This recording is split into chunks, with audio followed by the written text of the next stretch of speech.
EP Magazine's annual healthcare issue contains a wide selection of articles for parents, caretakers, and professionals who care for children and youth with special healthcare needs, including families who have multiple children with disabilities. Further topics include early intervention, oral care, medical bills, and physical fitness, concerns faced by most families, but especially challenging to those with special needs. Read it today at www.epmagazine.com. Oscar Mike Radio is a proud podcast partner of REITs Across America Radio, heard every Thursday at 11 a.m. and Sunday at 8 a.m. Eastern. They're also big supporters of the nonprofit I Got Your Six, Two Lives at Once. And with every REIT you sponsor through Oscar Mike Radio, $5 goes back to this great organization dedicated to making a difference in the lives of veterans, law enforcement, firefighters, and first responders battling PTSD. Two Lives at Once pairs these brave men and women together with dogs rescued from kill shelters. In this way, two lives are saved at the same time by saving each other. Donate now. Go to REITsAcrossAmerica.org/Oscar Mike Radio to help. That's REITsAcrossAmerica.org/Oscar Mike Radio.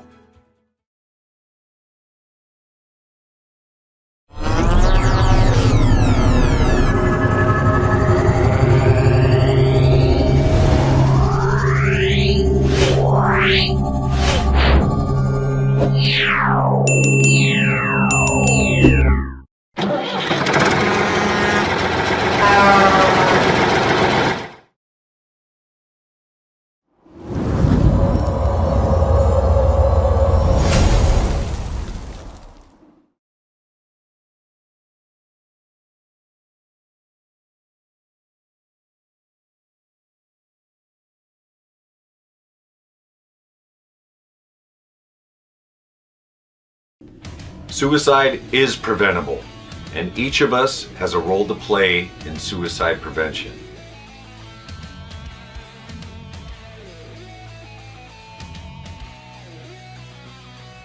Suicide is complex. There is no single cause. And it's not always a mental health issue. It could be loss of a job or home, financial or relationship issues, pain, or leaving the military. Suicide does not discriminate. It affects all ages, races, and genders, veterans or not. If you know a veteran who is struggling, connect with them. Let them know help is available. There is quick and easy access to services in times of crisis. Dial 988, then press 1. Talking about it is okay. Don't keep it inside. Don't be ashamed. Don't wait. Reach out. Find resources at va.gov/reach.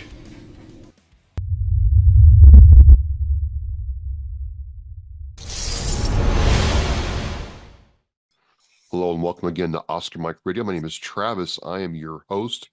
Oscar Mike Radio is part of the Hubazoo Network. You can find out more on hubazoo.com. I want to thank my sponsors, Joyce Asack of Asack Real Estate, Army National Guard veteran Mark Holmes of Reapers Detailing and Power Washing, and my supporters, Case on Shaving Company, Exceptional Parent Magazine, and Black Cat Designs. And folks, he's back. You've seen Stephen Russell before, and he's back. Almost a year, as a matter of fact, and you're going to find out with us veterans. You give us some time, give us some energy, give us some inspiration, and all kinds of crazy stuff can happen.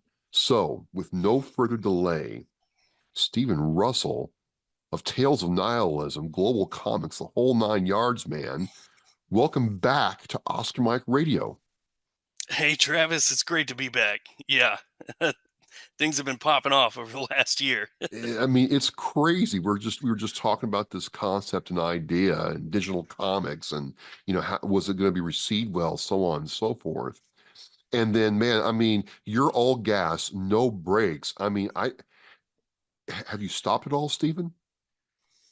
I took a month off right at the end of December and January. To kind of do some like restructure, refit. I caught like a really bad flu at the end of November and December, so that little bit down I was down for that. But other than that, no, I have kept on plugging along, and I've only put more on my plate, and it's the way it is. So let's start with, after we talked, you were getting ready to launch, or it had just launched. Tales of Nihilism, your comic had just launched, and then you were kind of unsure how to be received. Like everybody, it's new, it's different, and then we had our meetup, and then other things going on. So if you don't mind, let's start there. What happened after Tales of Nihilism launched? You're a U.S. Army veteran. You're dipping you didn't just dip your toe. You jumped in the deep end with this. What happened after Tales of Nihilism launched, Stephen? Absolutely. We had kind of, the typical stagnant thing where we're just posting out content, we're, feeling out the waters. There was nothing like too serious about it. And then, after really and truly, it was after Plastic City Comic Con when you came down and did that, and we got the word out, and we started physically interfacing with people and showing them, and we got such a great reception to that. And that's when we started getting the followers and people coming in, and really reading and finding the story interesting. Um, since we started then, to date, I checked it the other day. We have almost over 7,000 page reads on the episodes that we have, on the issues that we have up. So Yes. yeah, so we've gotten a lot of excitement over it. And we're definitely going to make a reappearance at Plastic City again this year. And then of course, there's the collab with you and me to do Veteran Comic Con once they open up the registration, but that should be this November this year. Awesome. Awesome. So what was it like? Let's just start there. Did you get any feedback after it launched from people about Tales of Nihilism? And just for people out there who don't understand, kind of summarize what Tales of Nihilism is about, and then what was the reaction, the feedback you got from it? Yeah. So the Tales of Nihilism is the name kind of what it is now encompasses like our studio house. We, all of the stories that fall under that brand, Tales of Nihilism, come out of there. And our main, we have a main series issue that we run. To date, we have 6 issues up, and we're about to throw up, I think, the seventh. And then we have like short stories and little comic strips, funnies, and stuff like that.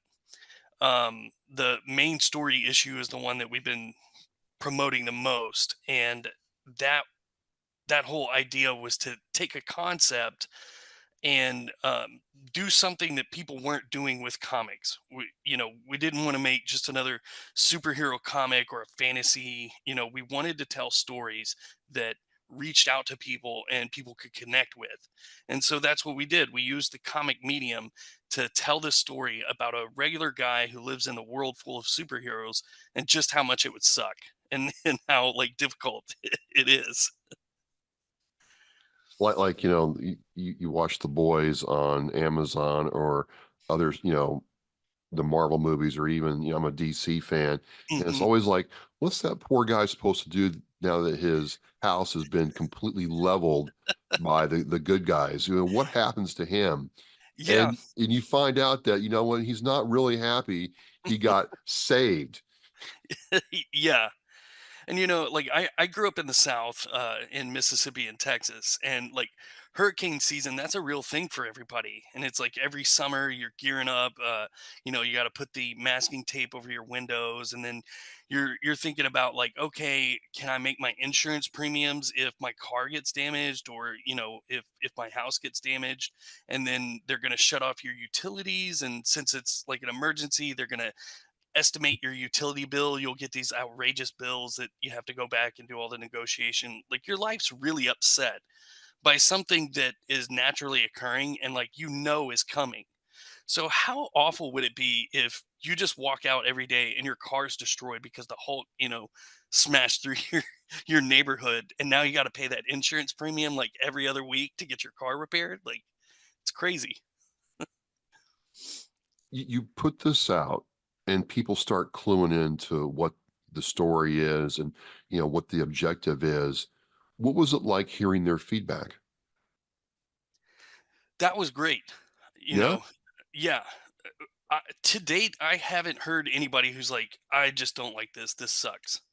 Everybody has kind of similar feedback of like, this is real. This speaks to, us. This speaks to my situation, or I've at least known somebody who's been like this before, and that's really the best feedback that I could get.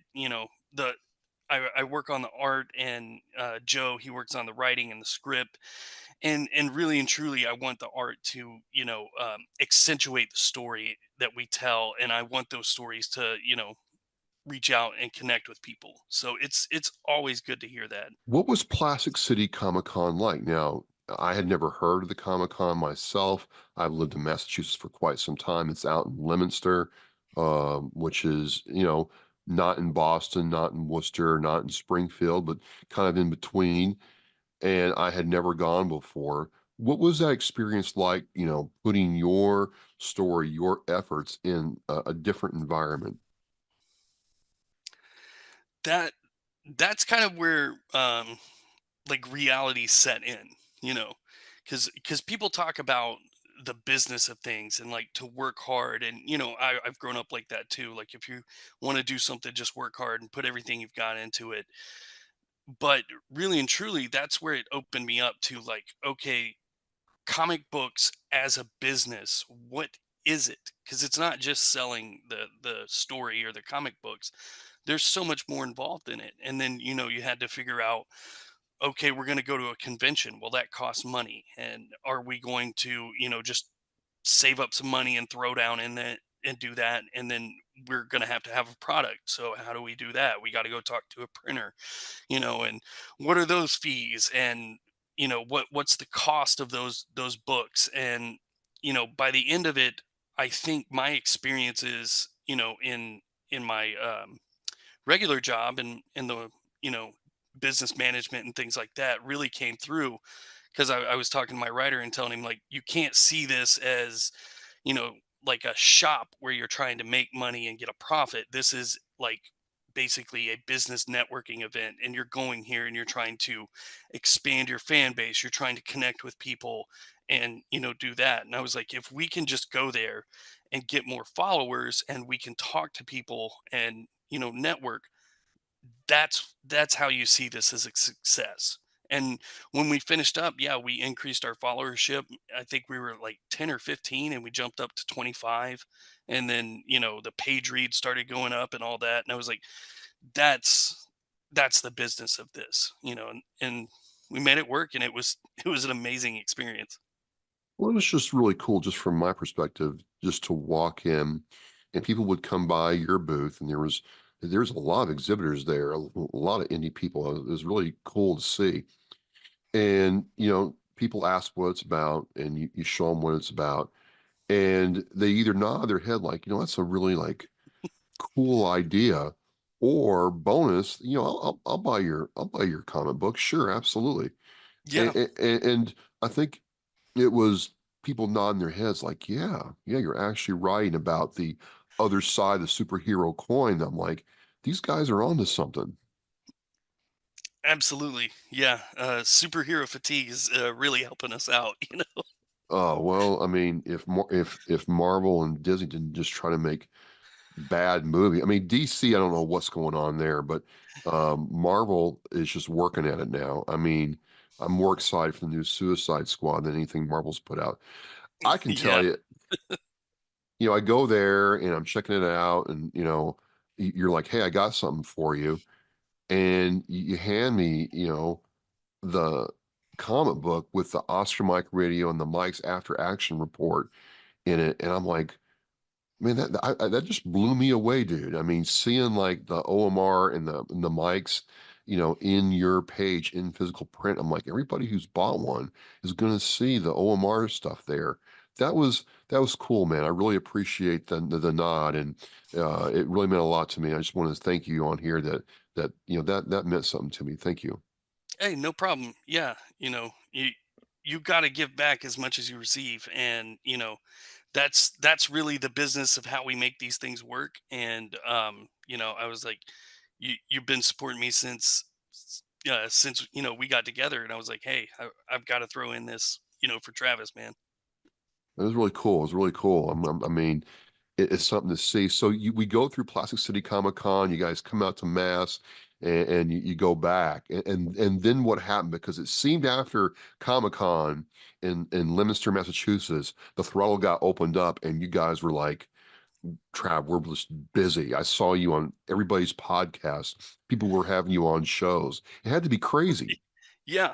Yeah, all of a sudden I'm having to schedule things. I'm having to I'm talking to people. I'm like, "Oh, okay, all right, this is this is happening." And yeah, trying to fit that in between the day job and doing all that kind of stuff. Yeah, it was insane, but it was good because you're just getting that feedback of like, okay, people are hungry for this. They want something different, and this story is just that.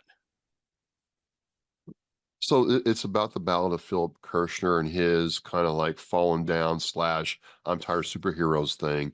But you did say, and you have looking at it, weaved in some other stories as well.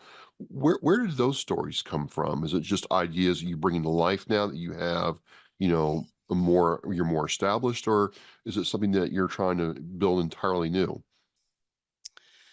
Well, the short stories, that's a chance for me and my writer to like flex outside the box and just kind of clear our heads, get away from the main story. And I we work that to where it's just completely open ended. Sometimes those stories will intersect with the main series issue. Sometimes they'll just be a complete different offshoot. But it's that chance where it's like, okay, if I want to try something different artistically, like we've made that space for ourselves. So that way, things don't get static, they don't get like run down and I guess, what do you say, like kind of corporatized where everything's just cookie cutter. And sometimes you gotta creatively when you're working like that, you've got to branch out and let your mind expand and play around a little bit. So that's what we did for that. And then the funnies, those are just kind of like little little funny strips that we do, and that's to keep people engaged and still have something that's like tongue in cheek. You do this, and then other opportunities open up in the creative space, a veteran and otherwise. Can you tell me about some of those? Because it looked like it got really interesting that other people started seeing what you're doing and saying, you know what, I want to be aligned with that, or I want to see Stephen Russell in my, silo. So, can you tell us anything about that? Absolutely. Yeah. So one of the projects that I've been working on now or working with is Double Doc Publishing, Addie's Veteran Magazine. Oh, wow. Yeah, and they approached me and were like, "Hey, we see your comic art, we like it, and this is a free place where you can just publish whatever you want in it." I was like, "Okay, well, they don't have much editorial sight over it. It's more about formatting and things like that." But Christine Walker, the owner of that, yeah, she was like, "I'm not ever going to tell you you can't publish something. Just go at it." And I was like, "Okay, well, let's look at some things." And I came up with an idea, and I was like, "We're gonna take old military dirty cadences and we're gonna put those in there and start illustrating those." And it's a part of, I think, military culture that people don't see, but it's also something that having been in the army, gotten out, and then re-enlisted, two separate tours of active duty, I saw starting to go away. Like the army lately and the military in general has been real corporatized, and it's getting away from the culture that I first joined. So I was like, I think we need to preserve this, and this is a great way to do it. Man, it's funny you say that. When I got in the late 90s, and there were still some first sergeants, gunnies, and master sergeants when the crowd was right and the wrong ears were around. He's like, if you guys motivate me, I'm going to get out the good old dirty cadence. And it's Yeah. surprising, Stephen. It's mile number 5. You got, you're like, what the hell's going on here? But you can find the energy to run another 2 or 3 miles if the cadence is good. Absolutely. Yeah. If somebody has the right rhythm, the right soul going with it, yeah, all of a sudden you go from just like, oh, I can't do this to, oh my God, you're clapping and screaming and hooting and hollering. It's, And then all of a sudden, I don't know what I know what happened. I mean, it was the end of tail hook and a couple other things that was forbidden. Like you don't do that, period, ever. yeah. And I can't imagine what it's like now. I mean, so good. That's where that's from. Yeah. Absolutely. Nice, nice. Anything else? Anybody else reaching out to you for collaborations or anything, or has that just kept your plate full enough? That's pretty much kept my plate full enough, but I also have my memoir about my deployment coming out in March as well. So Whoa, hello. Let's talk about that.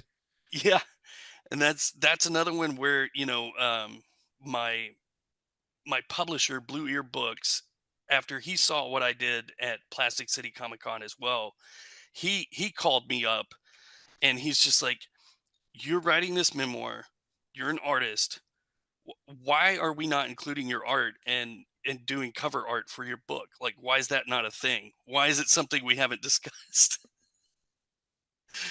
And so I created a large job for myself, and out of the 25 chapters in the book, I did all the chapter art and I did the cover art and the back cover art as well. So Wow, most people, have somebody else do that for them. So tell me, I mean, how fortuitous. It's March, we're dropping this. You yeah. got a whole slate of things coming for Tales of Nihilism. And oh yeah, so tell me about the book and what you're trying to do with that, Stephen. Yeah, so this is a book that's basically been 15 years in the making. I deployed to Iraq in 2006, and it was one of those infamous long, year and a half long deployments out there where we were supposed to only be there for a year, and then we were halfway through the deployment, and they were like, "Hey guys, by the way, they're tacking another 6 months on the deployment." And it's just like, oh my god, you had guys who were stop loss too, so that was even even more heartbreaking for those guys. But it was a really intense deployment. In my company alone, we lost 12 guys, and then in the battalion, uh, we took the most casualties out of that deployment. And so, and with all the guys who were injured as well. There's probably twice as many who were injured critically that they don't function normally anymore. And so yeah, it was a huge, major thing in my life, and I didn't really know what to do with it. You think I'm trying to get out of the military. I exit the military the first time. I'm 23 years old. I have no clue what I want to do, where I want to go. And I think the best thing that I did was I took everything that I could remember from my deployment and just wrote it down. I just made, like a journal out of it and just wrote everything down. And then I set it down and I didn't touch it for at least 5 years. It just stayed in a box and it was there. And then as I started getting older and going through different things, having different life experiences, and, even re entering the military and seeing how things were, it was like, okay, now I can kind of formulate what I want to say. I'm starting to have ideas about things. I'm starting to, create philosophical stances in my mind and moral decisions about this experience that I've gone through. And I kept going back to guys who deployed with me, and I was like, I don't know if I want to tell this story because everybody has the same sentiment of like what we went through in Iraq was a shit show and it was extremely messed up. and there was a lot of mismanagement of things. There were a lot of leaders who weren't doing the right things, and all these different deals. And I was like, I don't want to like have this like betrayal of the brotherhood and put something out that might be like put a smear on anybody. And they were like, no, you're kind of like the more vocal of us who've come out, and if you have the ability to speak about these things, you should. And our story deserves to be told. And if it's told through you, hey man, they were like, do it, tell your story. And so that really kind of like kicked me in gear, and I started writing the actual book. It's like, all right, let's put pen to paper and see what I've got. And what's the book called again? So it's called Troublemakers, the greatest dog and pony show in Iraq. Nice, nice. And when's it going to be published? I mean, or is it published, or when's it coming out? It's already on pre-order, but it should be dropping, I believe, by the end of March. What was going through your mind when you're writing this? Because, in these kinds of books, you cannot name names, but people who serve with you will know who you're talking about, right? I mean, did any of that go through your mind as you're writing this? Uh, with me, I don't hold back. I don't pull punches. I don't any of that. I start out with like a little disclaimer in the book at the very beginning, and I'm tell people this is my perception, this is my perceived memory, a- as well as having issues with like PTSD, TBI, combat fatigue, all that kind of stuff. Some things may not be 100% accurate, and you also have to remember the military was running like insane psyops campaigns through Iraq all the time, and they don't run those just on the enemy, they run those on us as well. So you you hear stuff, and they're trying to see if you'll tell lies, and if those lies disseminate into the population, and it's insane. And I'm like, this isn't the perspective of some Captain America. I wasn't a hero. I was a PFC, made my E4 by the end of it. And it's from that perspective. So if you can take it from there and understand this journey and kind of like get on board with what I'm trying to discuss, then the accuracy isn't as important. It's more about like, okay, what's he trying to say about this story? Do you feel different after you wrote this? Do you feel like you've got some, resolution, about your service, or are you interested in what the response is going to be to what you've written? It was really cathartic to get it out on paper, but it also helped, like, it helped to solidify an idea about what I thought about the deployment.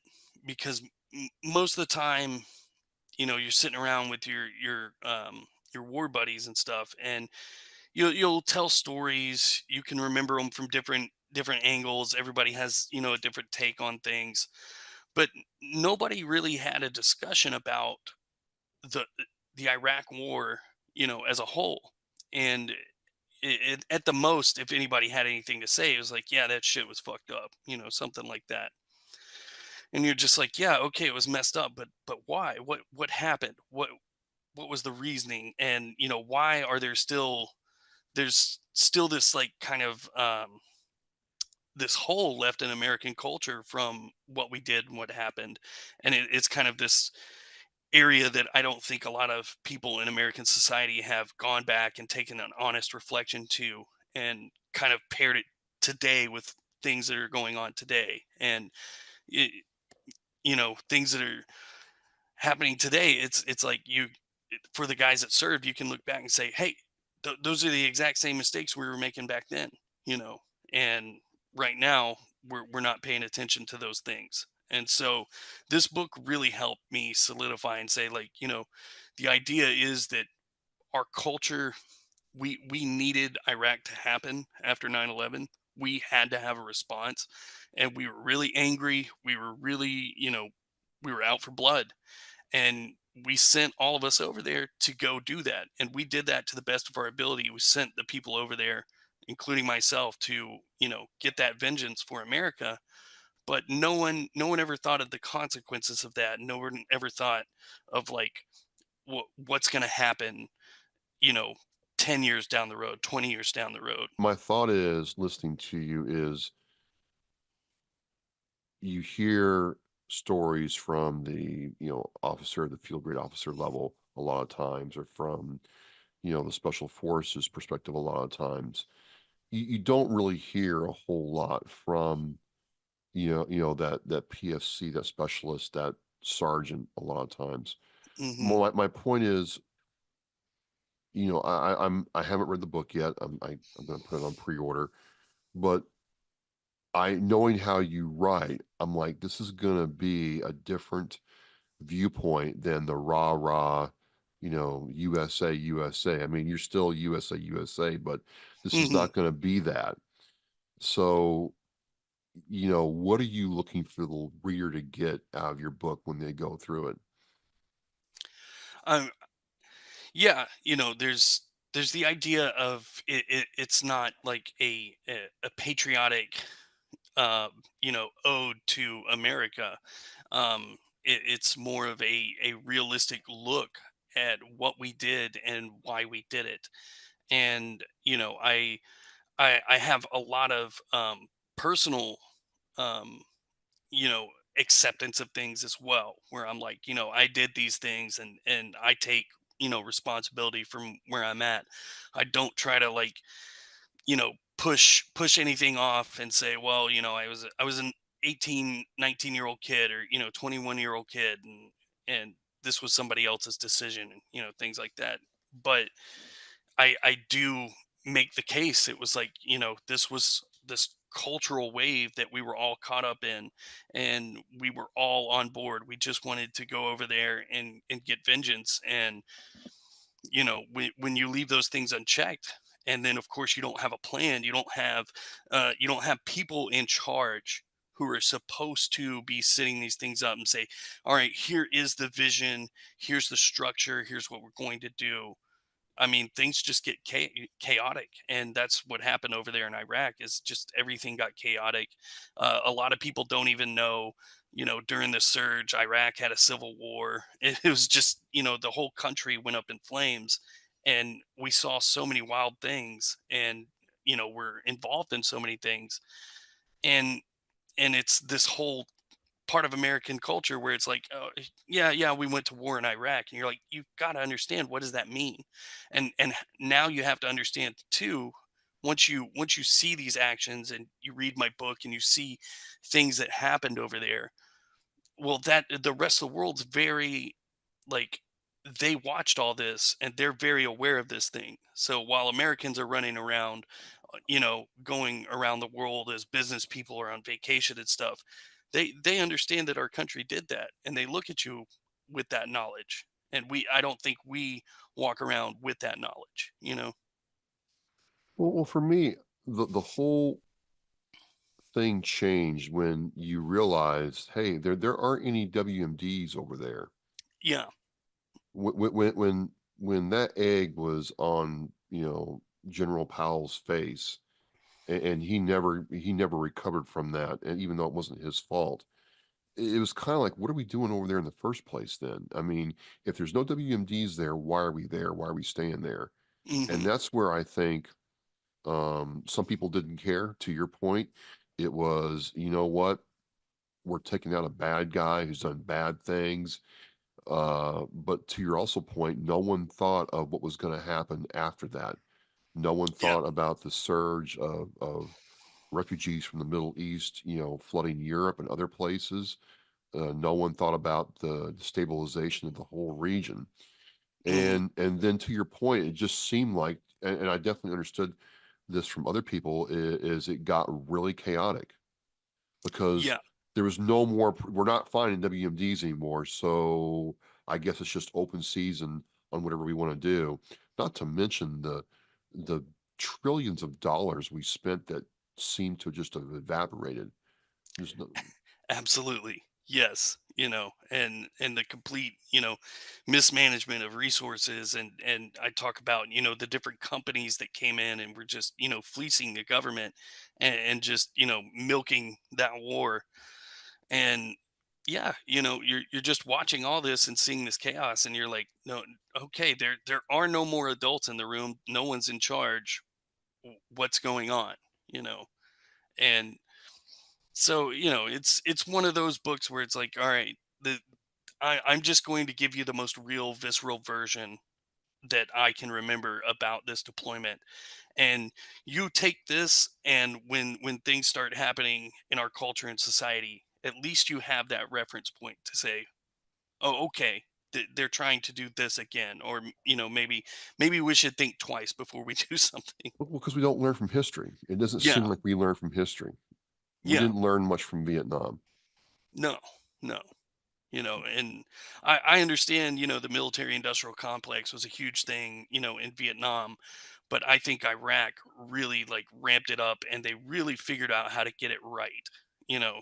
And when I first came in the military, it was like everything was ran by the military. In 2004, when you came in, there were military personnel taking care of your documents.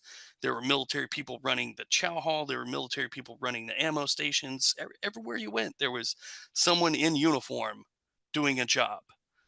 And then once I went to Iraq and the surge kicked off, and they opened up all the government contracts, and they just like let the doors go open, all of a sudden you're getting training, and you're getting equipment, and you're getting all these things from civilians. And then there's civilians running these things. And then the military doesn't have much of a job to do. So now all these guys who have, you know, military jobs are pulling tower guard and chow hall guard on fobs and stuff. And then they get back, and then they tell you like, hey, you're actually not certified to do all this stuff as a civilian. And you're like, oh my god. So yeah. That's the real travesty right there. Is you work on diesel engines, you work on generators, and it's like, well, you don't. Sorry, none of that means anything. Absolutely. I came back from Iraq. I went to Texas, and I thought, I'll go to college and I'll try to get a job, and like a part-time job, and go to college. And the part-time job that I immediately thought of, I was like, I'll do armed security. I should be qualified for that. I'm 11 Bravo, you know. And I walked on to an armed security group, and they were like, you aren't certified to do any of this. You don't have your Texas, peace officer license, you don't have your concealed handgun license, you don't have this. And they rattled out, and they were like, yeah, there's, $7,000 worth of certifications and courses you need to take if you want to do this. And you're like, oh, okay, well, does the GI Bill cover that? Absolutely not. It's like, okay, so I can't even get out of the military and do armed security? Like, holy crap. Yeah, but hey, you can take a bullet for your country, no problem. Absolutely. With Yeah. guns that put your peace officer guns to shame. It's just it's something else, and it's not just that. It's like, hey, man, I operated heavy equipment in the military. They go to apply for their state license, and it's like, well, those hours you spent behind those machines mean nothing. Yeah. So it's really weird. And then it's like, well, why can't we get veterans jobs? Well, it's almost like, well, you don't. And then you realize it's not that you can't do the job. Hmm. It's that, wait a minute, if they let these guys come in, these certification, factories won't get their cut. Hmm. Yeah. Because I think it wasn't until I want to say it was 2016 that Army truck driver didn't even have a CDL, and they had to go through the same coursework, to get their CDL. And that's a lot of the reason why you have veterans who get stuck in these ruts, and then they're homeless and all this, because you can't even fall back on the job that you did in the military when you get out. And so they they try to do all the stuff where they're like, we'll give you a resume builder, and we'll try to like take your skills and translate them over to the civilian language, which is fine. But if you're not giving the actual certifications for the work, well, then it's meaningless, because you go up to the job, and they don't even in today's economic environment, I have a bachelor's degree that's worthless. There, okay, what's the point in your bachelor's degree? Do you know how to do this, and are you certified to do this? That's what jobs are asking. Like, can you use SAP? Can you use all these ERP systems? Are you certified? Do you have your Six Sigma lean management style training, which the military gives you? If you're an NCO, you go through that training all the way back when people were doing PLDC in Vietnam. They were giving Six Sigma lean management training. They just never certified anybody in it. And that's like a big thing in business, is if you have that certification. And it's like, okay, so you're cutting off your soldiers, and when they get out, you're punishing them, for getting out by not giving them these certifications. We could do a whole other show on how that affects recruitment and retention. Absolutely. And it just gets me that you have senior leadership in the military level scratching their heads about, why can't we get people to come in, and why won't they stay, and why are these guys getting out and not telling us how great the army is or the military is? I'm like, well, it's pretty simple if you want to listen, and it just doesn't seem like they want to. Y- Yeah. You know, when I got back from Iraq, I had basically done the job of doing, being an infantryman, walking through a country where I don't speak the native language. So I have to interface via an interpreter and then speak to people in the streets, because we lived in the city, in Bakuba. We didn't live on a fob. We lived out amongst the people in Iraq.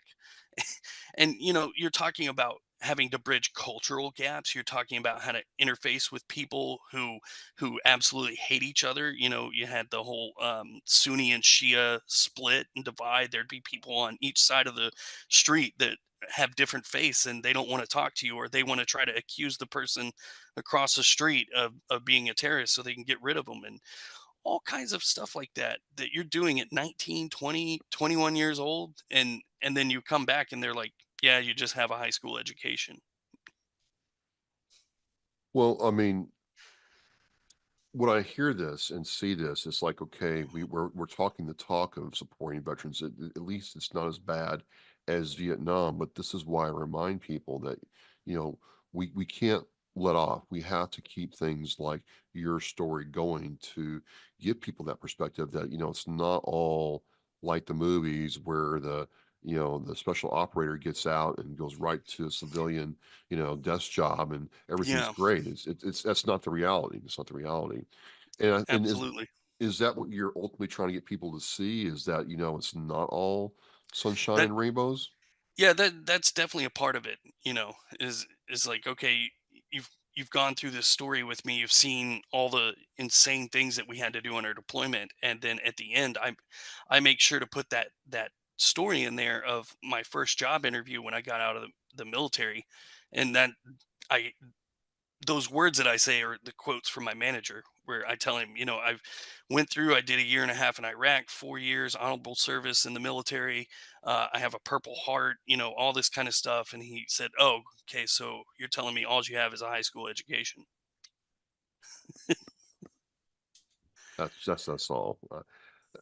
Yeah, but like you said, there are yellow ribbons as far as you can see in Texas of veteran stuff, and they'll ask you, what can we do for veterans, and you say, hey, can you give me a job making the same money I did in the military, where I can have the same lifestyle that I had? Oh no, we can't do that. No, that's a bridge too far. Well, I mean, it's their choice, and it's the thing. Texas likes to pride themselves on how they take care of veterans, but this story happens. You're not the only one saying, "Hey, man, I Yeah. drove a dragon wagon in the Army. I drove a dragon wagon in the Marine Corps." The Hmm. the eight-wheeled trucks, and Yeah. I can't even drive a delivery truck for ice to drop ice off at, or I can't drive a van because they say my military experience doesn't matter. And I'm Yeah. like, okay, I'm telling this hireman, you do realize that in order for us to drive, I drove a 5 ton, and just to get the 5 ton license, it's not just, I had to, have a good driver's license and then get the Hmm. 5 ton license and then Yeah. prove that I could operate the thing every couple of months to make sure that I wasn't like slipping. Yeah, all your hazmat endorsements, Yes. everything else that you had to have. Yeah, absolutely. And they'd run big campaigns, and everybody in the unit would go out and do these things. Oh, can you run it with a trailer? Can you put a water buffalo on it? Yeah, Yeah. and those are things that out in the civilian world, if you have those endorsements on your CDL, that adds two, three, $400 to your paycheck. So I definitely hear it, and I also have the perspective, because I think our generation of people who went to Iraq are right in the middle. My dad was a Vietnam veteran, right, and my grandfather World War II, and I'm seeing how the stories they're telling when they exited the military. And of course my granddad came back, and everybody's gung ho, yay America, and he walked right out into the civilian world, got a job, ended up being a teacher, made tons of money, and was able to, get a pension, and had this lifestyle that was attainable. My father, okay, Vietnam was difficult, and yes, he experienced a lot of verbal abuse when he came back, to the military, people spitting on him and calling him a baby killer, even though he was just an Air Force guy. But at the same time, he tells the story of, like, I walked on to Honeywell and I didn't have any certifications, I didn't have anything. And within 6 months, just because I was a Vietnam veteran, they threw me through a program. And then he's a computer software engineer running fucking, chemical plants. So with Well, us, we have the fanfare, we have the thank you so much for your service, we love you, thank you. But on the actual, like, push, like, okay, well, let me reintegrate to society and be a part of it, that part, ooh, that might be a bridge too far. well, it is, and then I know some places are trying real hard. Like I have a sergeant I served under in the Marine Corps who became a truck driver, and he had never driven trucks in his life, right? But there's a Hmm. pathway there. Yeah. Um, I talked to the recent Across America people who are like, if you have a veteran that wants to be a truck driver, we can make that happen. There are paths forward. But that being said, is where I find challenges is the World War II generation, the Korean War generation, the Vietnam generation. I've had them tell me to my face, Stephen. I Hmm. got out of the military. I got off the train, plane, or automobile. I came home to my room. I had Sunday dinner, and then Monday I went to work wherever. You Yeah, know, that my dad had called the factory, called the store, called the whatever, and the guy said, "Hey, send him down Monday morning. He's got a job." absolutely. So a lot of those challenges they didn't face. Whereas when you and I got out, it was like, well, oh, okay, yeah, you You're worked on like a you're like Rambo with the duffel bag just walking down the yeah, street. yeah. Yeah. You worked on a multi-million dollar radar system, but we don't think you're technical enough because you don't have a piece of paper to show that. So Absolutely. I was in computer class for 6 months to get a piece of paper. Okay, now he's technical. Mhm. Now he's technical. So I get it. There's work to be done, and I hope people see that through your book. How can we get the book? How can we get the book, Stephen? Okay, so the book is going to be listed up on Amazon. That's a part of the launch at the end of March. But right now, if you want to do pre-orders, you can go to Blue Ear Books and look up Troublemakers. It should be on the front page. They're promoting it now, but they also have books and veterans books, because Blue Ear partners with veterans to share our stories, and they have a special spot where they list veteran books on there. Cover art on there. I tried to make it look. Dude, look at this fire cover art. All right, Yeah, just with you're playing with chickens, Stephen. that's a story in the book. Everything's an ode to things that happen in the book. You see the chickens down there. You see a little thing of pie. You see a rooster. There's a guy back there hiding the dog. In the tanks. And then in the back, I put our cop, which we called Bone Disneyland. And we lived in this bombed out building for basically a year and a half, man. And it's full of that. We live like that. No water, no plumbing, no electricity. I didn't take a shower for 4 months. I didn't eat a hot meal for 4 months. And yeah, it was It was, crazy. it was great. It was great. Absolutely. Man, Absolutely. I love the cover, man. I'm like, okay, just You got, one guy flashing gang signs with chickens and the rooster holding court, the donkey towing the cart, and then the tank. Okay, Yeah. I'm in. I'm Yeah, in. that's me and my best friend Joe.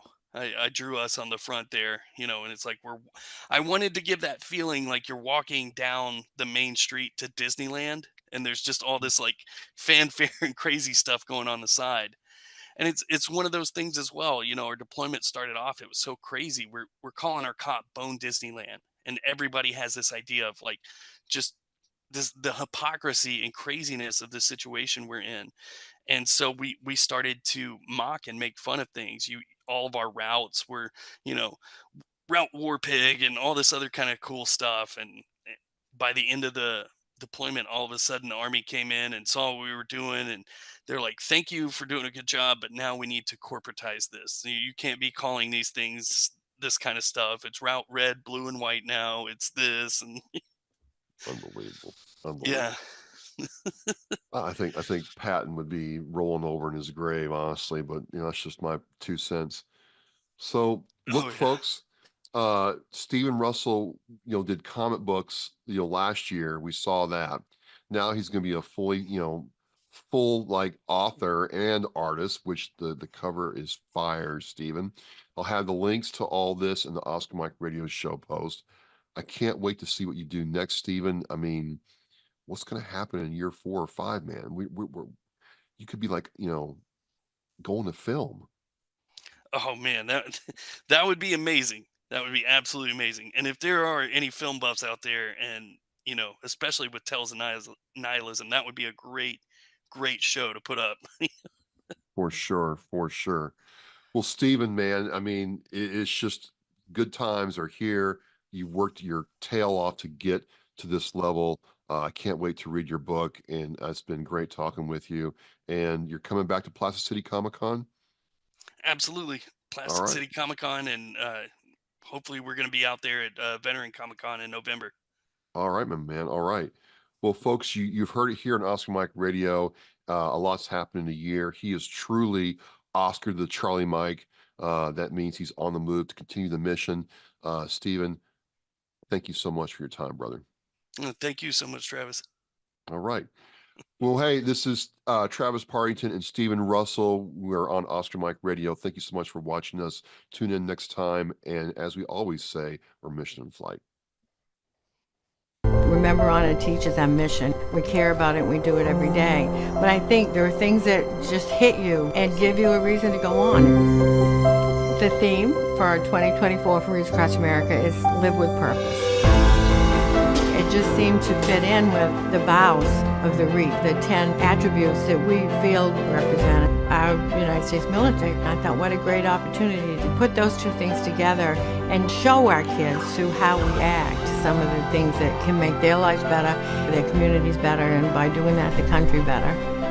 For me, Live with Purpose, I think, it's a mindset. Set some guidelines and then go out and purposefully make life different, make a change. It's an opportunity to set an example.